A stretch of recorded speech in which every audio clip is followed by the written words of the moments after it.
Welcome to Renewing Homes, the residential retrofit podcast. I'm your host, Ben Hildebrand.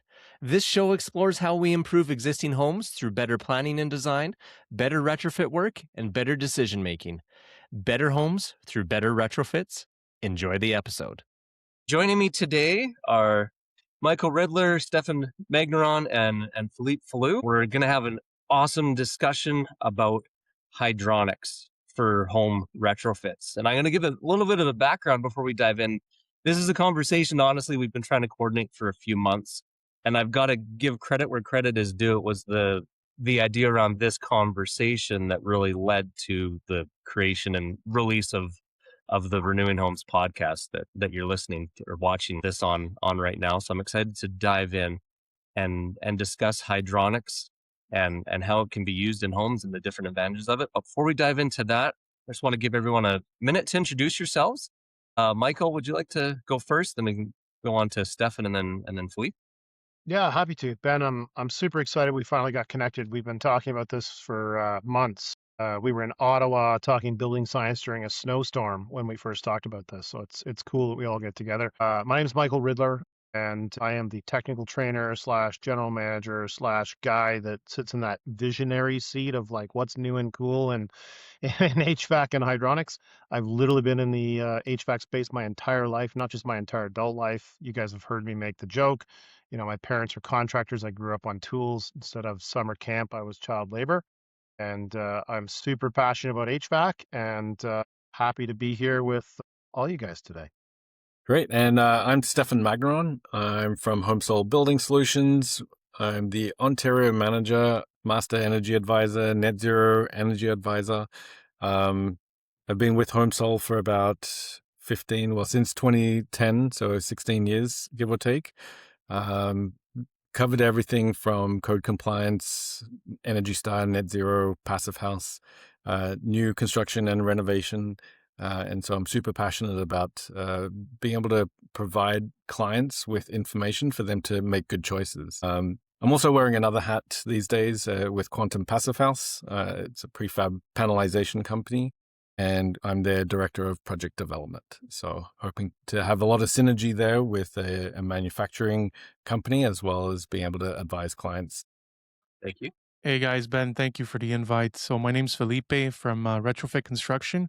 So we're general contractors in Montreal, Quebec. We really chose to deep dive and really focus on retrofits only. So, and when I say retrofits, I say whole home envelope renovations, mostly right now in the residential and multi-unit residential sphere. So we're steering away from commercial, but we're really focusing on high performance, achieving good air tightness, good envelope, and good mechanicals. Multiple other hats too. I'm also the vice president of the Bâtiment Passif Québec, which is basically the Passive House Association in Quebec.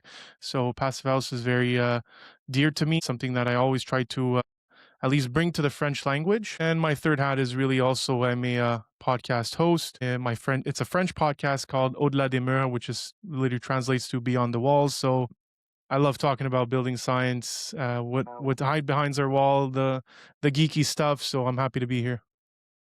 Awesome. Thanks. So to dive in, Michael, if you want to set the stage for us here, just give us an overview of what are hydronic heating and cooling systems and what's the high level, how they can be used in the building?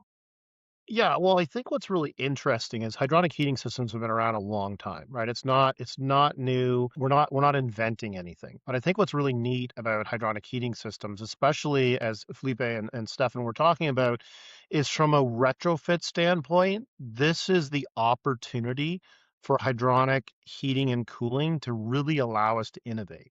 And so where I'm going with that is that as we went from like not condensing to condensing boilers, we saw some minimal efficiency gains. I say minimal, but depending on how you look at it, they can be quite significant.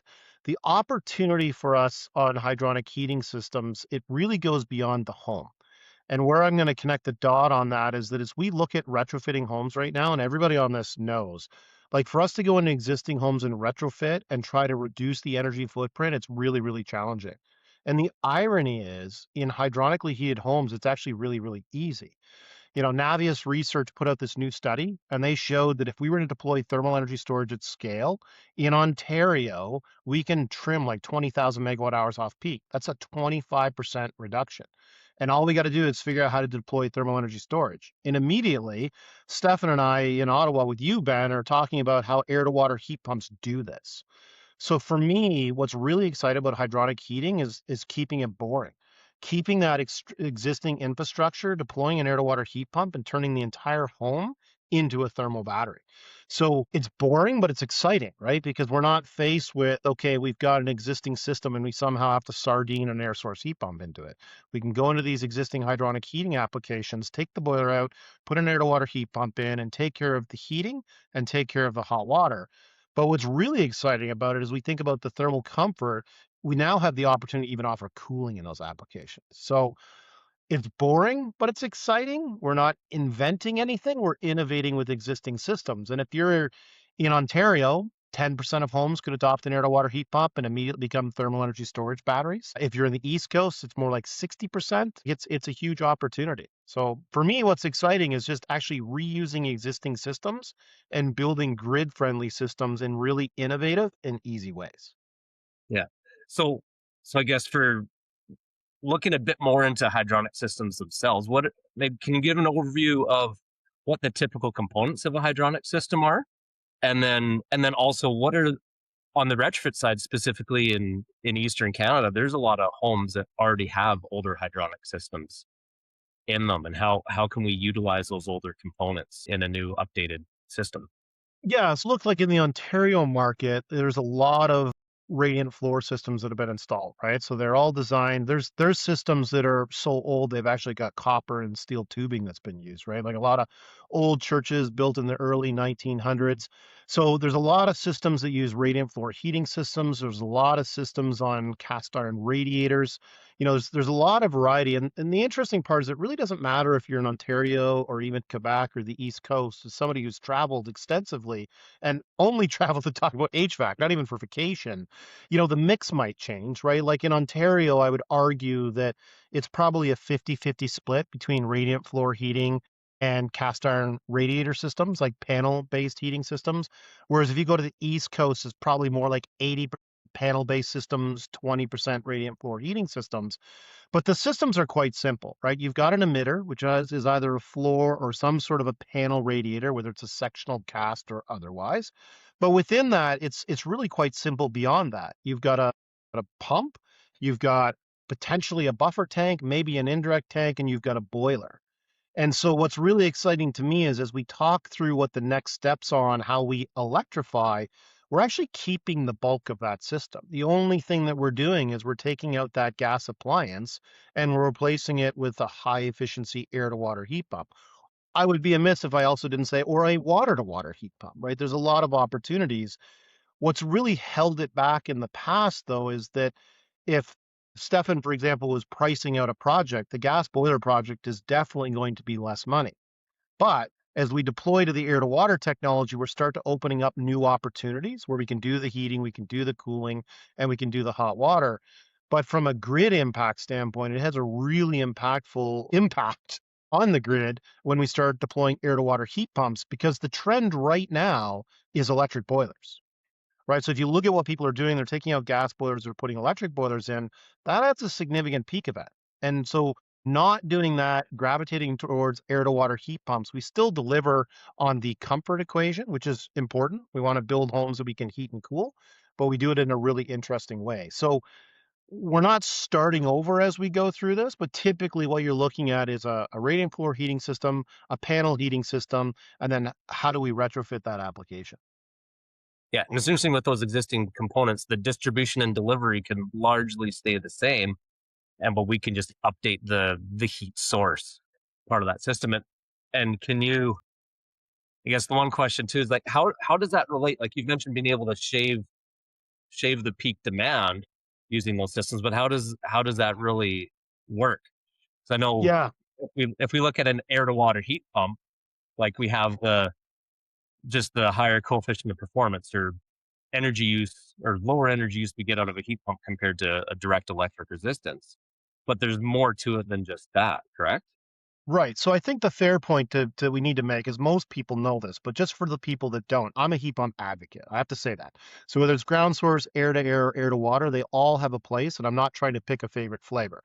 For me, the opportunity is that air to water is not getting the recognition that it deserves. So it is a fair question to say, if I have an air to water heat pump and I have an air to air heat pump, what advantage does the air to water heat pump give me? Well, the advantage the air to water heat pump gives you is it's working within an existing hydronic heating system. So let's just talk about a gas boiler and cast iron sectional rads, right?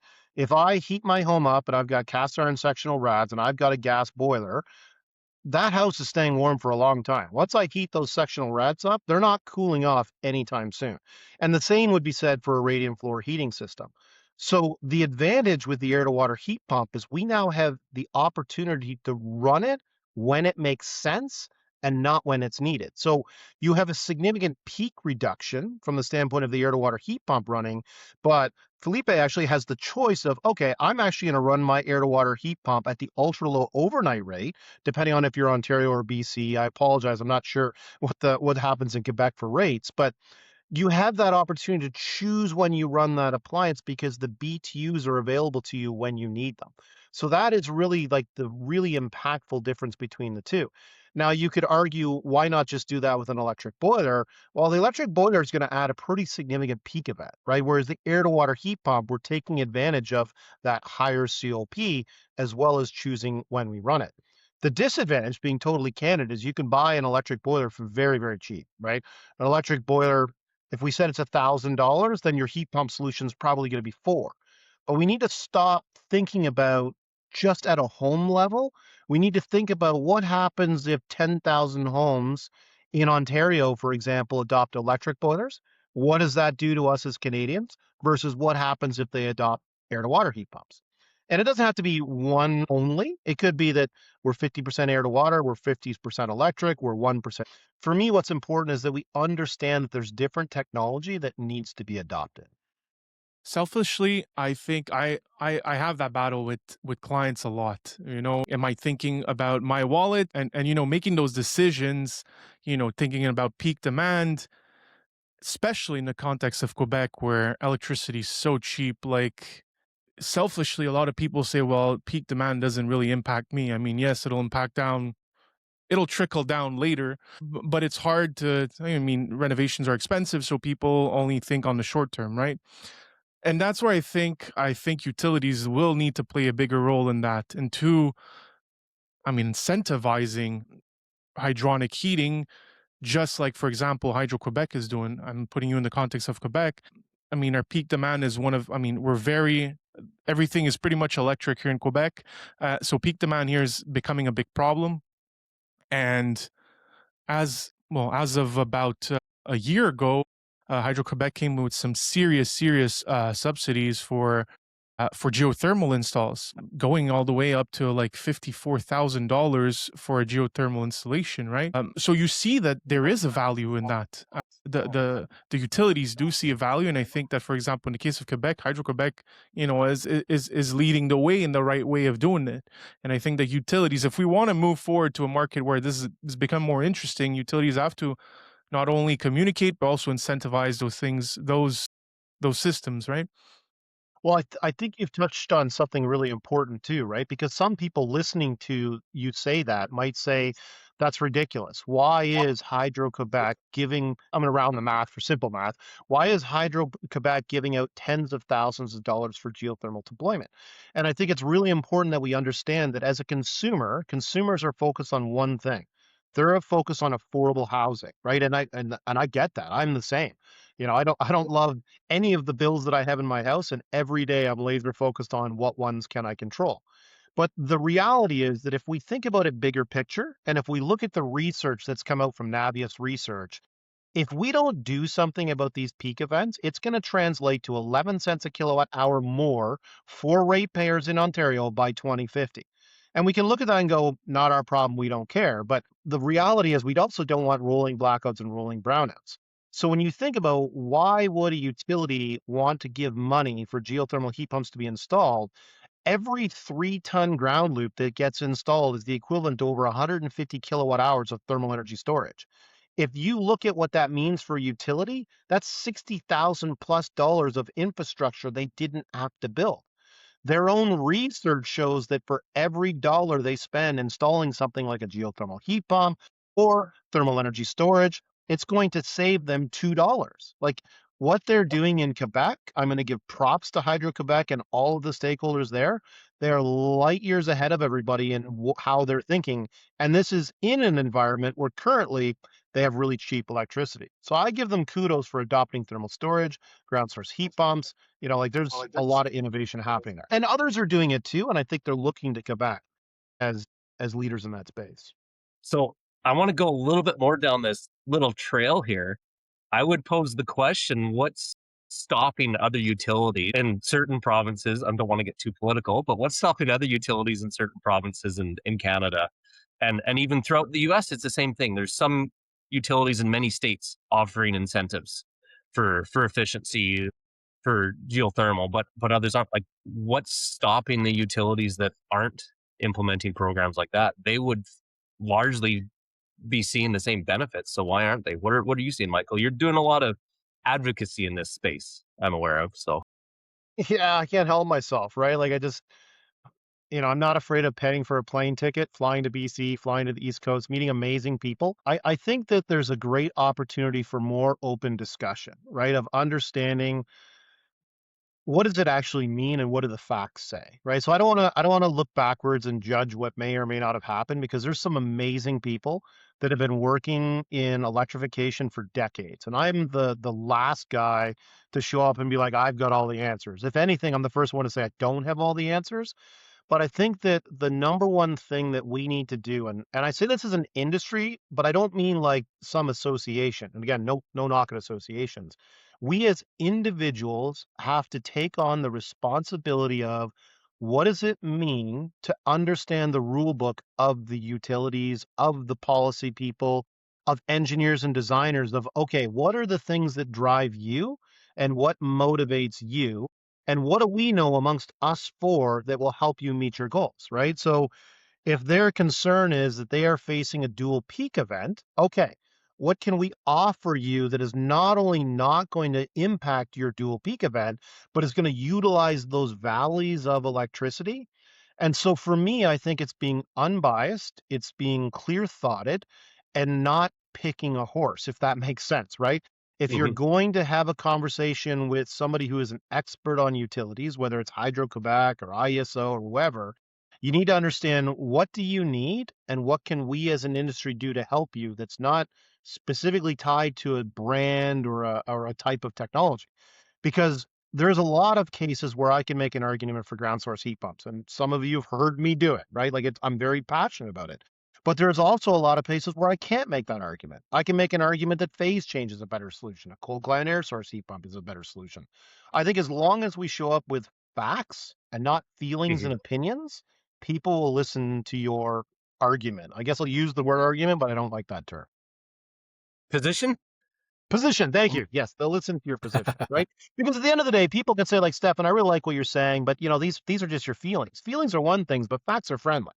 You show up with facts, you show up with the Navius research, you show up with real data, whether it's from Europe, the United States, or Canada, whatever. Like there's amazing research that happens. And sometimes that research just stays in a lab somewhere. And I'm a bit of a nerd. I like to collect people's research, and I love sharing and making a bigger tent. Every meeting that I go to, I want to bring more people. Like Fellipe, I'm bringing to a meeting. Next time I'm in your neighborhood, we're going to a meeting together because you're going to bring so much value, right? So I think that's the key. Let's do Yeah, it. and I Yeah. agree with what you just said there, Michael, too. Like in the industry, we are so siloed, both on the contractor, distributor, government policy, research end of things. Like we're all doing our work and we have this report here, that report there, this insight here, this insight that. But how do we get that all connected and have those conversations? So I think that's really interesting on the utility side. Like let's present the facts. Like there's many of us that do see the potential advantages of hydronic systems in lowering peaks. To speak at a high level, not get into too much detail on that point for the utility. But then let's go down a level to the homeowner end of things, or the occupant and the advantages there.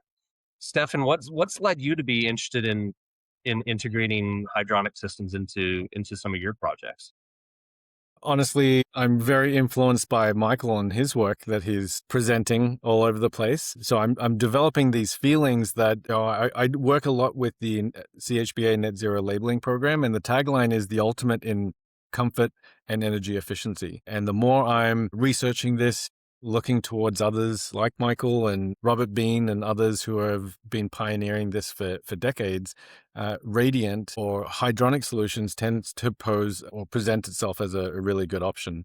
So I'm trying to turn my feelings into facts using the tools that I have available to me. Right now, we're really modeling with Hot 2000, which has been great. That's what Energuide rating system is based off of in all of the programs that we work with. But now we're leveraging that going into Volta Snap from Volta Research, who are able to integrate some hourly energy modeling into this. And so now as that advances and gets more sophisticated, now we can actually show those numbers to perhaps simulate either hours of safety when the power goes out. Here's how this enclosure will keep you safe for this many hours, whatever the criteria is. Or we can simulate this idea of ultra low overnight time of use rates in Ontario. Let's charge up the batteries, whatever that might be, thermal storage, and then release it during the day because it isn't going to drop off like a cliff during the middle of winter. And then we can also now have the thermal enclosure as a battery, the storage system as a battery, and then we can bring this to homeowners and the utilities and give them the facts to make good decisions as well. Yeah, you So touched on that's some where I'm interesting. coming from. Yeah, yeah. You touched on some interesting points there. Like I really like to talk about like the hours of safety. Like if the grid goes down, here's how many hours you can maintain comfortable conditions in your home. And I often think about the envelope. I've been starting to use the term recently of the passive performance of the building envelope. When we look at a hydronic system with a buffer tank or with a PCM thermal storage battery, too, you have that heat there. So it's a minimal amount of energy to distribute it when you need it as Yeah, well. So that leads to a smaller battery backup system to provide that heat.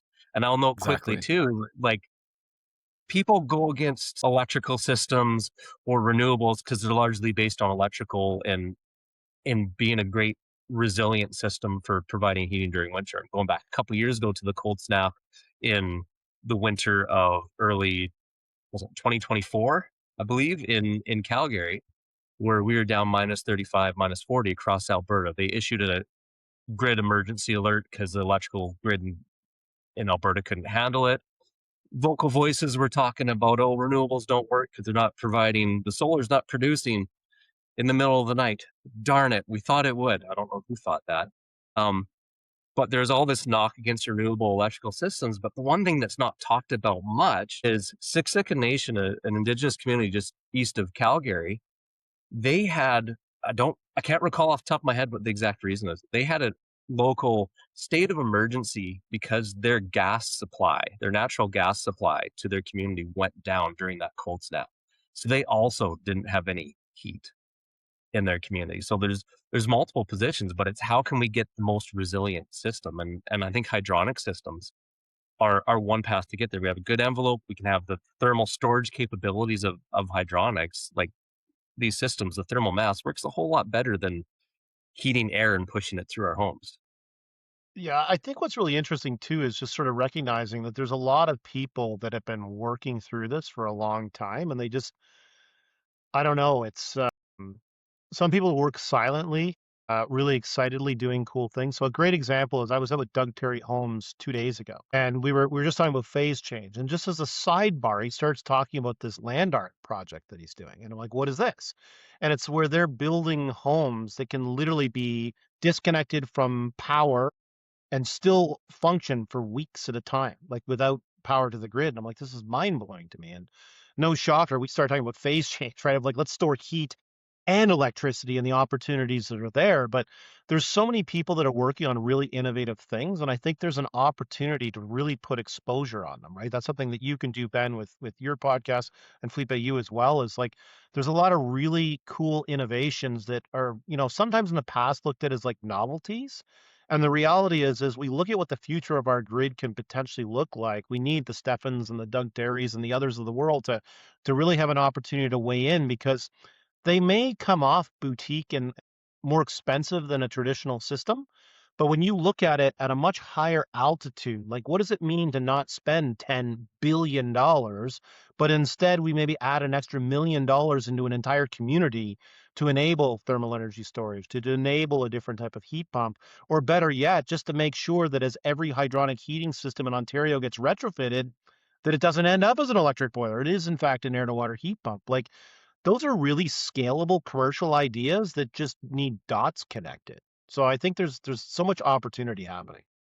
Yeah, we're actually Quantum Passive House is working on an off-grid cottage where we're introducing this idea of a air to water system. They wanted radiant floors to be roughed in, so I was like, well, I've been talking to Michael, so let's investigate this as an option. So now we've introduced another battery because we can inject heat at the appropriate time into the slab, and then it'll just retain it a lot longer. Sure, it could be more economical if we put in a couple of ductless mini splits for this 4-season cottage, but actually putting it where the battery will be, which is the concrete, will allow it to be stored for a lot longer. So that will help out in an off-grid cottage situation. So yeah, that's where another example of where hydronics would kind of shines in this particular situation. Yeah, when we talk about battery, we just gotta be so conscious of it can be super simple, right? Like it doesn't mean that it has to be a Tesla Powerwall. It doesn't have to be a phase change battery. It can simply be a really good choice of how to repurpose that radiant floor heating system. Yeah, and connecting with wrong, Michael, too, I think another advantage of hydronics that I've heard of is that they can dial in a lot better to really low loads compared to a lot of forced air heating systems, or even some mini split systems. Like a lot of the air to air or water to air heat pump systems, those units which are distributing that heat through forced air in the home, they have kind of lower ends of capacity on what you can do. So and I guess the hydronic systems too lend themselves to a lot simpler zoning and thus better comfort throughout the homes as well, Yeah, correct? it's interesting. If you look at, and again, we'll pick on air to water heat pumps. So in my own house, I have an air to water heat pump, and I have no actual radiant heating anywhere in my house, right? Like it's a story for another day. But if you're a builder, and I mean, Stefan, you could speak to this more than anybody, but if you can put a heat pump in that doesn't live in the building, that takes care of your heating, your cooling, your hot water, and we don't have to frame out, tape, paint, install ductwork, like that's really, really powerful, especially when you start looking at multi-unit or accessory dwelling units where you're like, hey, we'd like to add some zoning to this. Like you start looking at an air-based system, it gets very expensive very quickly. You start looking at an air-to-water heat pump, like Felipe could zone a system for a couple $100. Like it's really easy to do, and we're not skimping or cutting any corners. So there's no question that we can deliver more energy, but we can deliver it more efficiently, right? When you look at, I can deliver as many BTUs in a 3/4 inch piece of pipe that would traditionally take a 14 by 8 piece of ductwork. We as mechanical people focus on the ductwork. We don't think about what it means to the space. Living Hmm. spaces are getting smaller. If you don't have to frame out and bulk in a 14 by 8 section, that's really impactful. You're actually giving back living space. And we get focused on the mechanical room cost, and we also need to be focused on what does it mean if we remove things for the builder, right? They don't need extra trades out there framing and drywalling and painting and taping. I know this because when I told the builder once, like, hey, the air to water is going to be more money, they told me all the things we got rid of. And I was like, okay, I never actually thought about all the things that don't happen when we're not running ductwork through the space. We Michael, you have said some something really interesting. Sorry, go ahead, Felipe, and then I've got another question for Michael on that one. so we have we have a current development right now where we're doing it's a well, a multi-unit residential building, a three-unit residential triplex that we're building here in Montreal. A retrofit too, and we're kind of like deep into, well, we're right now we're actually in the rough in stages of ventilation, and we're really having a hard time it takes a lot of space. Everything's compact. So fire separation also was something that was much more complicated with ductworks. And now I'm kind of seeing, and and I'm speaking here, and I'm here also to learn on this podcast. Yes, I do know about it. I've never applied it actually on a multi-unit building, and it just makes sense. I'm going through it right now. Ductwork is big, bulky. It's our own development, so square footage actually has a value to it. And I think that for definitely the next one, it's something to consider. For our next project, we'll definitely start looking at hydronic systems, because we did so many shaft walls and would you say bulkheads to pass those vents, that I'm sure that with a hydronic system we would have really avoided a lot of those. Hmm. Hmm. Yeah, fire Yeah, and code then compliance is another thing that builders taught me, Felipe. Of like, it's way easier to run half-inch PEX and put a fire stop on that than put fire dampers in. And with new code changes, which some of you will know better than me, it also can potentially get around multiple units because we're not mixing air between spaces. It's a much simpler approach. But we can't negate the fact it's simpler, but it will be more money. But we need to sort of move beyond the upfront capital cost and look at the cost over the life of the building. Because when you own that building, you got to be focused on a lot more than just what did I put in the mechanical room. It's how long is it in my mechanical room? And more importantly, what does it eliminate from the rest of the building? So, and these are all things builders have taught me. I didn't know any of this. So, And Michael, I feel like I heard you say that you can have the one system where it can also feed into an ADU or a coach house or additional dwelling unit that is separate to the main house or the main building. Is that yeah, possible? the nice thing with air to water heat pumps is they have really simple emitters that we're not mixing air between spaces. So in my own home, the reason I have an air to water heat pump is I have a ductwork system that was installed by somebody who is definitely not qualified. So my ductwork goes up into the attic, transitions to flex duct, and then comes back in the house. So my basement, I have sensors in every room, which won't shock anybody. I'm a total nerd. So my basement can be 60 degrees and the upstairs can be 84 degrees. So for me to redo the ductwork is insane. So instead, I'm running half-inch PEX connections up to the upstairs, and then I'm putting in low temperature convectors for each one of those rooms.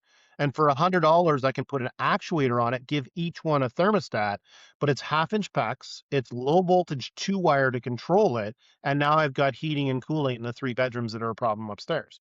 Like it's really, really simple. I can put them on the wall, or I can get really crazy and build them into the wall. And if I wanted to, I could do a single unit with a small amount of ductwork to feed all 3 bedrooms. Like there's so many options, but for me to run half-inch PEX is super easy. Yeah, and then can you also take it a step further? Because I have a lot of home sold clients who are pursuing programs like CMHC, MLI Select. They've got a 4-plex building, and then a secondary dwelling that's separate to that. Could you trench, insulate it, and run it out to that secondary unit that is separate to the main building?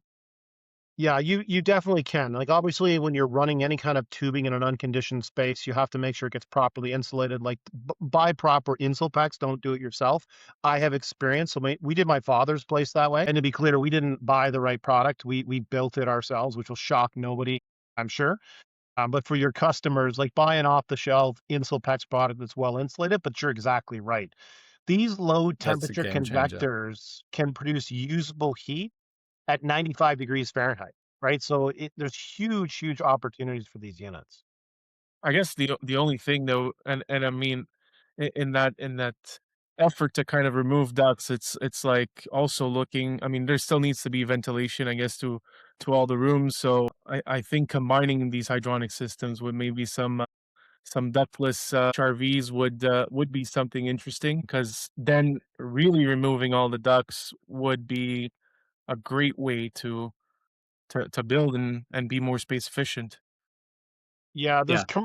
there's units coming from Europe. Like all of this technology is coming from Europe. Let's be candid. We got to thank our European brethren because they've been doing hydronic systems for a lot longer than we have. There are systems coming from Europe. I just don't have firsthand experience with them yet, so I can't comment. That are low temperature convectors that have built-in mechanical ventilation as well. There's been offers to let me get my hands on some and play with them, but until I actually do play with them, it's neat, but I have no comment on them. The other low temperature convectors that I have experience with, they're fantastic. Like they're idiot proof, which is important. Like we're bright people, but we like equipment that's foolproof and simple. And the convectors are really slick.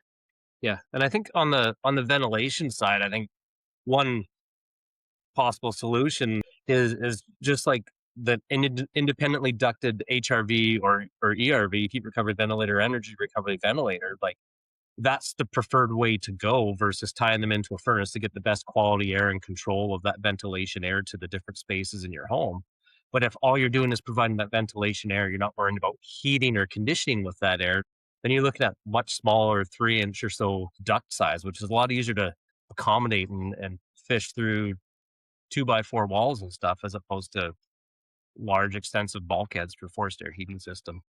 Yeah, I'm with you. Like a fully ducted ERV system, and again, I'm just thinking Ontario right now for anybody who goes, why ERV? But like a fully ducted ERV system integrated, and I'm gonna name drop just because they're the best at it. Like with the Centrotherm system, you have really small piping, you can hide that in the chase of the wall, you're not building bulkheads, and fully ducted is gonna be definitely the way to go. Like it's really simple. So Awesome.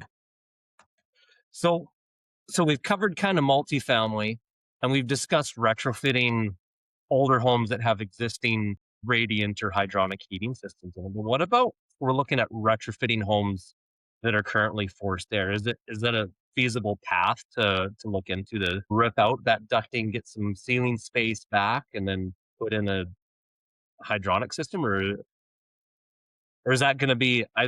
It's not going to be free. It's not going to be cheap. But is it worth the effort for that?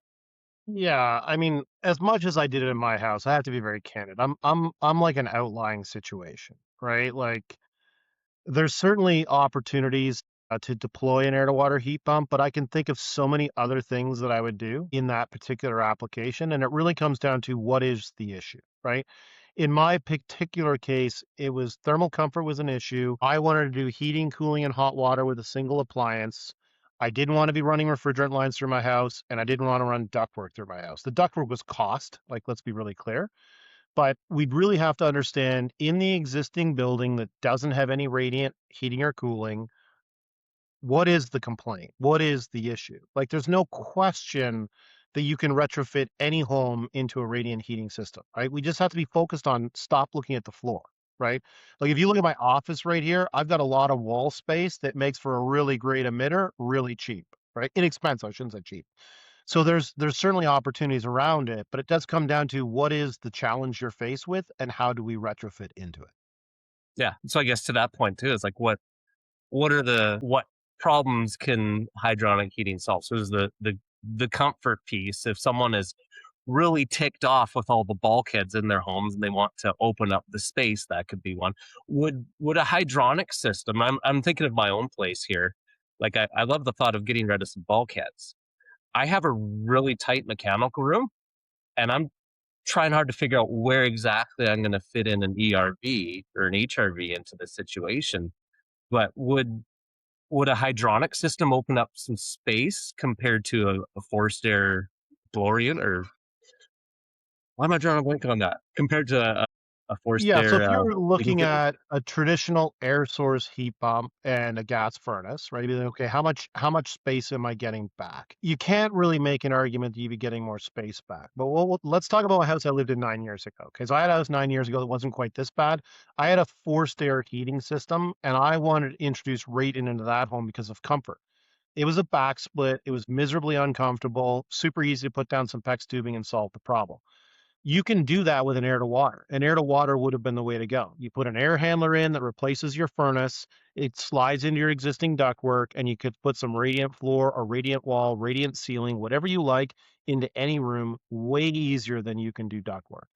But outside of that scenario, I personally wouldn't see a case for ripping out bulkheads. They're already there.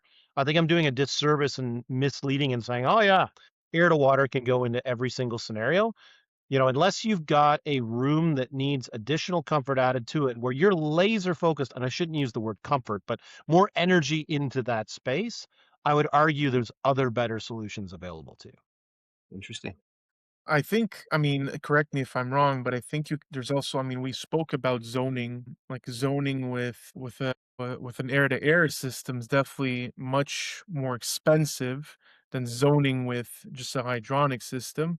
So maybe that's something that also would, I mean, split level houses, a lot of floors, uh, those temperature differentials, I think really is a big point. If you're trying to hit multiple zones in a house that's has a funky layout, I definitely see hydronics as a good option for that. Yeah, and if I Yeah, for could sure.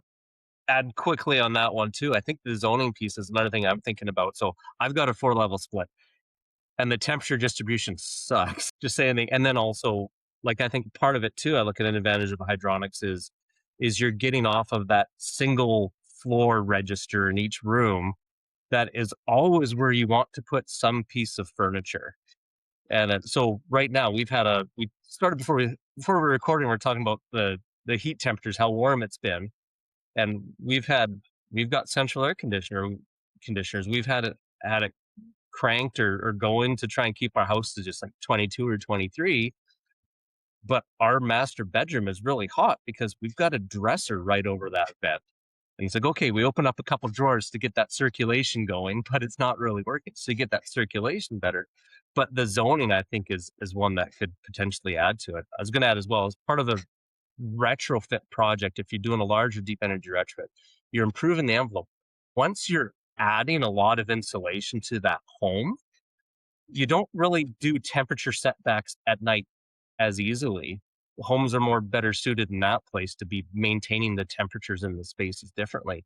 But that's also where zoning can help. Like if you're only in your bedroom to sleep, you can always keep that tuned down a couple degrees, and zoning with a hydronic system makes that simple. And I think, Michael, is a conversation you and I had in the past that the forced air zoning dampers, not only are they complex and costly, but there's a lot of snags and issues with them over time too. Whereas a simple valve on a hydronic pipe is a lot simpler and more durable and long lasting. Yeah, I mean, the hydronic heating system is really the most resilient way to do it as long as we don't overcomplicate it because we do Mhm. sometimes have the tendency of like, building really cool looking spaceships, which is good, right? But mine is not a spaceship. Like everybody, a lot of people like, let's see your system. It probably looks really cool. It doesn't. It's boring. I use the most basic controls. Like that's just in my nature. Here at Eden's lab, like you want to see some cool stuff, come to our lab. We got like really cool neat things, but that's not my house. Like I travel a lot. I don't need my wife calling one of my contractor friends to figure out how to unwind NASA in my basement.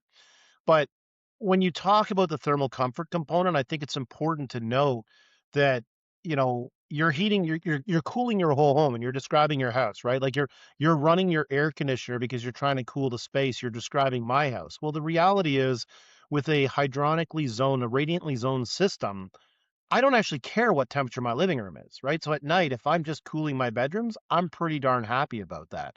There's an energy gain to that. There's certainly a benefit to the utility. It's a benefit to me from comfort standpoint, but it's understanding what that conversation is. I guess if I repivot what I'm saying about air to water, it's going to be a struggle to have air to water in residential new construction, but I'm not talking about the kind of work that you might do or Felipe or Stefan, because we're thinking a little bit smaller scale. The people who are building a home that are not going to turn it over in 3 years, those are the people that are going to have these conversations with us. And I think that's the place to really be focused on radiant heating, right? If you're just buying a house, which is very commonplace now, this is my starter home. I'm going to live here for 3 to 5 years. Then I'm going to talk to somebody like Stefan and build a home I'm going to live in for 10 or 15 years. That is where an air to water discussion or a ground source discussion makes a ton of sense. Exactly.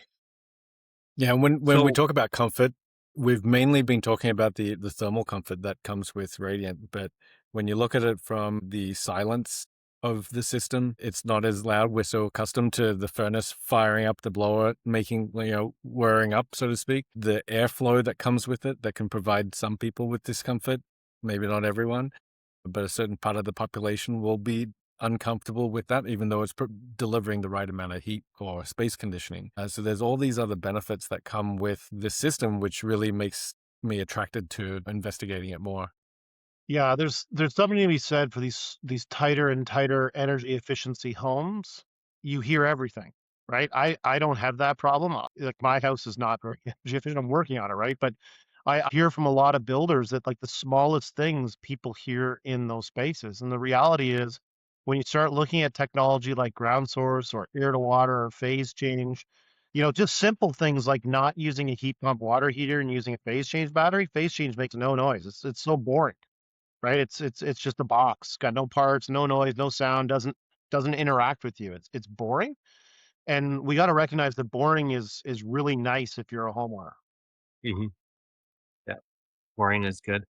So, Philippe, I wanted to ask you one question before we wrap up here. What's your main interest in looking into hydronic systems? You did mention your one multifamily project where the ducting has been a pain, to put it lightly. But what are the other parts of it that are intriguing to you? Well, honestly, it's well, in retrofits, and I've had multiple clients, and when we're going through the mechanical strategy, yes, like we look at it in two ways, right? First is the envelope, and then it's the mechanicals, right? So we're looking at the envelope. Yes, we're tightening everything. We're trying to insulate as many walls as possible. We're changing, we're trying to do, for example, and we're trying to be as minimally invasive. So some projects are invasive. You're going to do like it's a good scenario. You're doing all from the outside, no problem. But for the ones where you're trying to do as minimally invasive as possible, for example, we're doing like maybe an air barrier to seal up the house. We're changing the windows to triple pane because it's an easy swap. You're not opening up any walls. When we get to mechanicals, most of these houses in here in Montreal, Quebec, I mean, the building stock's very old. Most of the houses I work on are pre 1950s. They all have cast iron radiators. People love it. People love that type of heat. People want to keep it. Removing it is a cost. Not only like you have to remove it, you have it's a whole thing. You can't just leave the pipes within the walls after. So just removing the system is a hassle, and not only that, then you'd have to have a whole distribution system. So people are wanting to just keep their cast iron radiators paired with the nice subsidies that we have here. I've had 3 clients already move to a geothermal system, tying it all to their domestic hot water, keeping the radiators, and then just adding like some well, I don't know if it's the right term, but the mini splits, right, to also do the cooling. So it just works well. It's not invasive. We didn't open up many walls. We're mostly just passing within closets, and you have a tighter house, better envelope, and a good mechanical system. So every retrofit is building dependent, meaning every strategy needs to be adapted to that certain building. And when you're trying to do a minimally invasive, budget conscious renovation, I think hydronics really ties in very well. I mean, if you know you're going to knock out all the whole house and open up all the walls from the inside, okay, maybe then there's other advantages, but or other solutions to go for it. But it's been working well. Yeah. Well, that sounds good. And I'm drawn back to a comment that Michael made earlier, like just comparing the hydronic system to the forced air and just the size of the pipe. And you just look at the properties of 3/4 inch pipe compared to 10 by 8 by 10 duct, and that's just looking at really the amount of heat you can carry in a fluid, like typically a water glycol mix versus how much you can carry in air. It's so much more. But then also we look at the temperature of of what we're heating with. We can bring down that temperature a lot. And there's a recent podcast with Robert Bean. I think it was on the building science podcast where he's talking with another fellow and with Christoph and going through hydronic systems and talk about if your heating loads are low enough, if you don't have a super high amount of thermal flux with your walls, you can heat a space to a comfortable condition with this 26 degrees Celsius fluid. Like it doesn't need to be that warm compared to forced air systems can be double that or more for that heat. So that's a lot more efficiency beyond just being able to use a heat pump system compared to natural gas or electric resistance. Like it's just how we're heating the space with more comfortable, more reasonable temperatures. Yeah, the opportunity is that any kind of water-based heating that we do, we have so much flexibility that goes into that. We've got the ability, I work in degrees Fahrenheit, but the ability to heat a space with 95 degrees Fahrenheit is significant. Like you look at some of the low temperature convectors, we're not talking insignificant. Like we're talking 8,000 BTUs out of an emitter that's running with 95-degree water. Like that's unheard of, right? And it's not, we haven't invented anything. This technology's been around in Europe for decades. It's just a matter of adopting in what we do. And Felipe, one of the things that you had said is, using a a ground source heat pump is a really powerful way to do it. And what I would challenge you on your next project is get rid of those mini splits, right? So what I would say is look at using a water to water system, keep those cast sectional rads because you're right on the path with that. And then look at how could we use some low temperature units for cooling in spaces, because the reality is it's going to be much, much easier. And now we've eliminated some extra heat pumps. You can just rely entirely on that ground source heat pump. So And that's what I meant. It just looks like a mini split, but it's actually water going to it. So though awesome. I just didn't know what the right distribution it Yeah, is, but yes, convector. Yeah, yeah. a So great convector that just opportunity. looks like a mini split. So the clients, it's to them, it's the same thing, right? So yes, it's a convector that's running a cold loop on it, and they're just relying 100% on it, which again works super well. I mean, when also that system doesn't work, the whole house doesn't work. There's its tiebacks to it, but I think, ground source systems also have their certain trickiness. Like I know for one of my clients, this winter, peak of winter, system just failed, and then no heating, no hot water. So that's a bit harder, but I mean, we're getting better at it. The more we do it, the less mistakes people are gonna make, the better the technology is, and I think that's the only way going forward. Hmm. Hmm. Like with anything, it's all tied to who's designed it, who's installed it, whether it's a ground source heat pump or whether it's a gas boiler, right? And when the market is small, like the ground source heat pump market in North America is 1% of the market. It's not very big. So we tend to hear about the challenges that come from it. But unfortunately, every industry, whether it's automotive or ours, has its challenges. But it's also an opportunity. There's an education component to learn from what didn't work, and we just don't do that again. So. One other thing is I mean, I know that, for example, if I'm looking, my mechanical contractors here, when I say a mechanical contractor, I'm talking about a ventilation contractor. They're not used to plumbing. So I know that it kind of brings in a new trade, right? When you who's distributing that, I mean, and I'm talking here, it's a plumber. And that's kind of a big difference, I think from the European market, because most of these plumbers also do ventilation systems. So they have that dual knowledge, I guess, in Europe, where for them it's the same thing. So I think as the market grows, we'll have those contractors that are skilled to do both installations, whether it be ducts or whether it be running pipes. But for now, I know that that's one of like, if even if for all the installations that we wanted to do in our project, well, there wasn't any plumbers that worked with those hydronic systems combined with those air source heat pumps. So it made it a bit harder, but I think the market's gonna get better and better on that. Yeah, I think you're right. There's certain markets where it's stronger than others, like where the market is just developed. Like in Ontario in particular, the largest manufacturers and OEMs of Geo are here, right? So there's already like this intrinsic market of people that are familiar with how to deal with water, how to deal with the ventilation. But every market's different. Like I think if you go to the East Coast, it's exactly as you said. There's a lot of hydronic knowledge. They're trying to transition to cold climate air source heat pumps.